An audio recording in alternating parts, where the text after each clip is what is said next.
Rubbings have long preserved inscriptions on stone artifacts.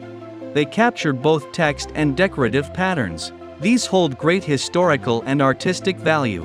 But traditional rubbings can damage artifacts. They're also limited by tools and the environment, and they struggle to preserve the original carving strokes. Digital rubbing offers a better solution. It uses an innovative contact-free data capture method. The process begins with the EinScan Libre, an all-in-one laser 3D scanner. It scans the surface without any contact. Millimeter-accurate data is then imported into Blender. By adjusting lighting, shading, and paper textures along with other parameters, lifelike digital rubbings are created.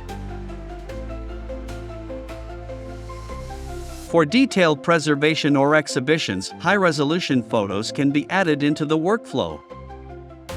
With BlueStar Mapping, color-rich and high-detail 3D models are generated. This digital method avoids damage like moisture or abrasion. Cultural information is safely and permanently preserved. Digital rubbing breaks free from the limits of tradition. It's skill-independent and environment-friendly. It brings a new way to protect cultural heritage.